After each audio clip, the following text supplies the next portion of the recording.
बाद विश्व हिंदू परिषद के पदाधिकारी से मुलाकात हुई और हम इनसे आप आज हम इनसे चर्चा करेंगे कुछ राम भूमि के ऊपर। राम लला विराजितमान हो रहे हैं अयोध्या में। तो आपने राम जन्मभूमि आंदोलन से बहुत वर्षों से जुड़े रहे हैं। अब जब राम मंदिर बन गया तो आपको कैसा लग रहा है? यह क्षण हमारे लिए बहुत गर्व का क्षण है। वर्षों के संघर्ष के बाद हम भगवान राम का मंदिर वहां बनते हुए देख रहे हैं।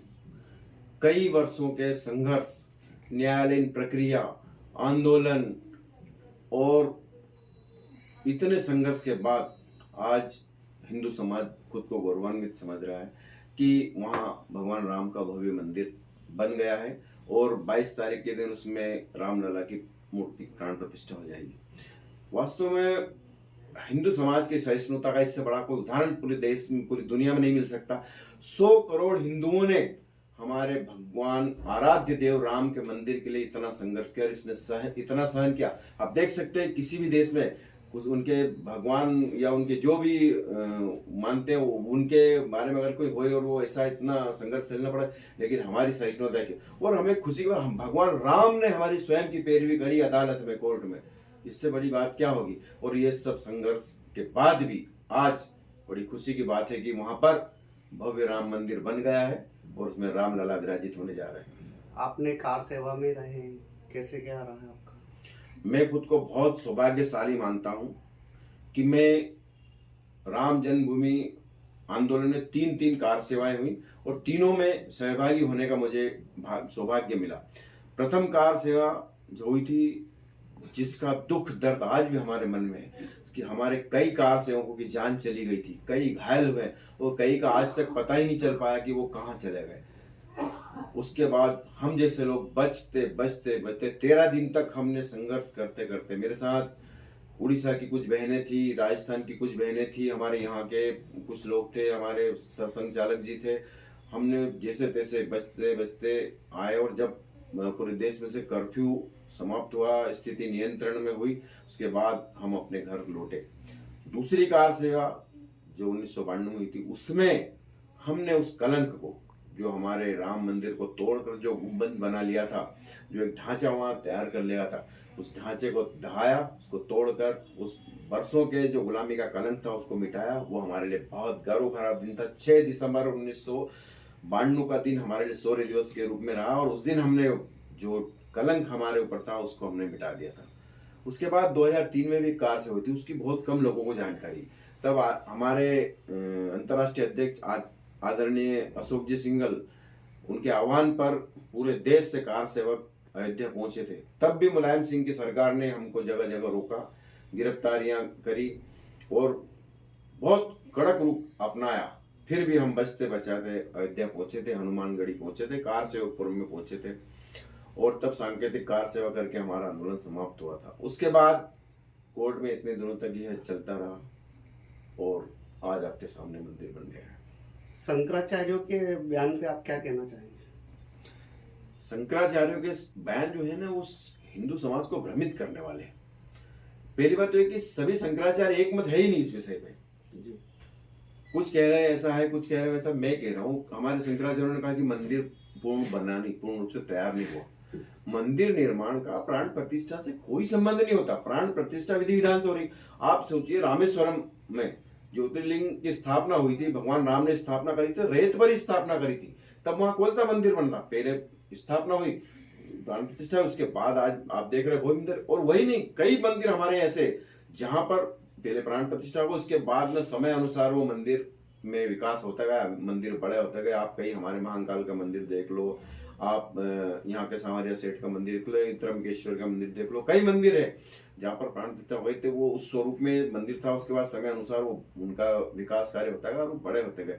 इस प्रकार इसमें भी अगर कुछ काम बचा होगा राम मंदिर का भी, वो भी आगे अनवरत चलता रहेगा। लेकिन प्राण प्रतिष्ठा हो रही है, ये बहुत बड़े गर्व की बात है और इसमें शंकराचार्यों को जो अनधिकृत बयान दे रहे हैं वो नहीं देना चाहिए।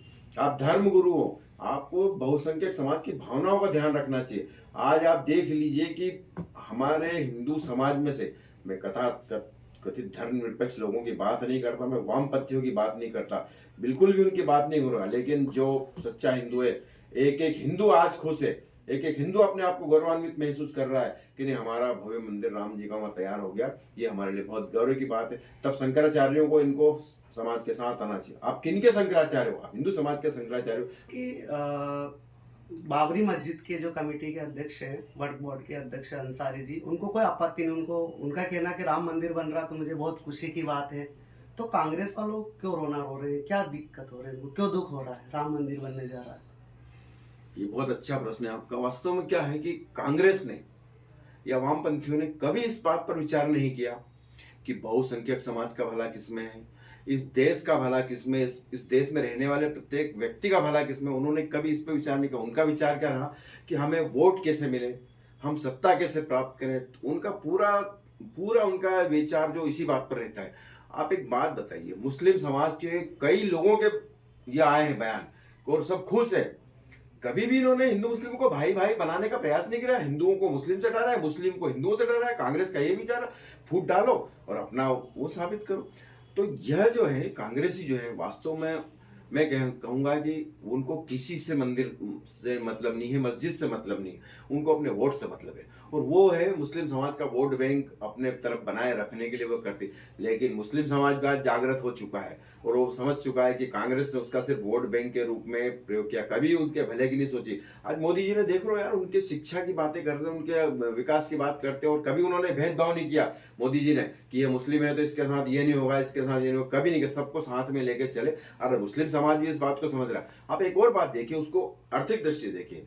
वहां पर रहने वाले मुस्लिम समाज के लोग कह रहे हैं कि हमको तो हमारे आने वाले बच्चों के भी रोजगार की, व्यापार व्यवसाय की चिंता खत्म हो गई। यहाँ पर इतने लोग आएंगे, हमारा तो उसी से व्यापार व्यवसाय चलेगा।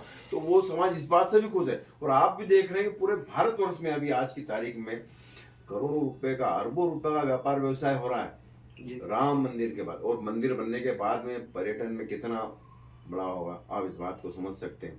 अभी 22 जनवरी को 2 दिन शेष बचे हैं, तो आपके सानिध्य में इंदौर में क्या क्या आयोजन रखे गए हैं, क्या क्या आयोजन होने जा रहे हैं? देखिए, मैं अभी अयोध्या, हम लोगों को जो कार सेवक थे उनको बुलाया गया था और उनका वहाँ सम्मान किया गया जैसे भी।